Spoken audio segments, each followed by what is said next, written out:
Our poodle had babies one time, and I fainted. So, I don't need to go any farther than that. But, now spiritual birth, anytime you're creating something for yourself, the reason I'm talking about this is there's two ways to create. You can create with the Spirit, because we're spiritual beings. Or the way most of us create is we create with our mind. I want to talk to you about the option of creating with your spirit and where everything is very smoothly done.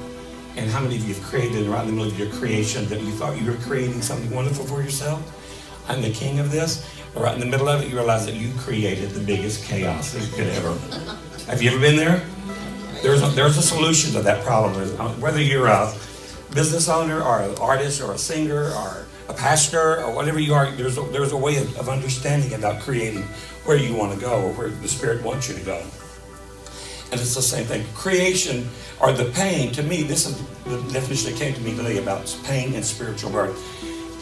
In the birth pains of something that you're birthing spiritually, the pain to me, because I set myself this morning thinking, how would that be painful?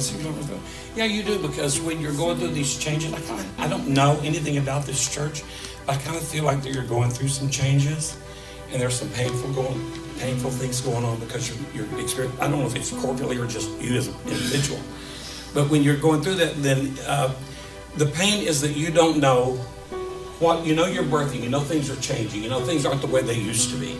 That's usually our largest clue, that things are changing because they're not the way they used to be. But the rest of my fat suits, I gave them all away. So I began to disentangle, and then after I disentangled, and I disentangled so much I gave up driving and learned the public bus system. And for you've ever ridden I'd never ridden the bus system, so I was so naive, I felt so stupid. I didn't know that you had a thing to pull when it's time to stop. And so I passed my bus stop. And go by, and I walked up to the bus driver and I said, I'm sorry, but you missed my stop. Because I was supposed to get off here. She said, well, why didn't you pull the string? And I go, what string? She don't have time for people like me. She goes, what do you think that string is for? And I said, ma'am, I didn't even notice the string. I didn't even know it was there. Tell me what the situation is. What do we do? When you want to stop, you pull the string. Well, how clever! That's very clever. Thank you. I know she was going to go, you will not believe who I had on the bus today. This old, crazy old man that didn't even know how to get off the bus. So that's just how different riding the bus has become to me. But I also know now why I need to be there, because I'm getting a view of people that I've never had before. Because I basically hang around my own kind like we all do. And I'm seeing people that, there's nothing wrong with them. They're not better or worse than me. They're different. They're people. It's wonderful. I see in their eyes. I see hurt. I see pain. I see love. I see tiredness. So all that kind of stuff. All that began to change. And then the alone time, I started spending much more time alone. And in that time that I got into more of a spiritual balance is a good word, where I'm just at peace. And and then I'll close with this, I promise. I realized that when I used to go to the mall, here's the way I walk. And the other day I'm at the little mall. Right. I'm so slow. It took me forever to get to JCPenney's. So I started walking fast, and I thought, well, why am I walking fast? I don't really need to walk fast. I'm just so used to walking fast. So I slowed down, and I enjoyed it. It's totally different.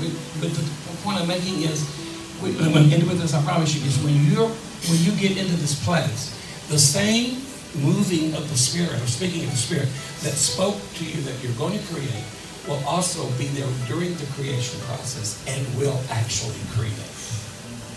And where we're involved in that is, this is my downfall, this is my temptation. Because I'm an organizer, I'm an initiator, I'm a motivator, I'm self-motivated. And so I want to get in, I get a plan that I feel like I need to be doing, then I immediately decide how I'm going to make that come to pass. Now I'm learning to be quiet and be alone and be still and watch it develop. And what's happening is it is developing, and it's developing with peace and not with chaos.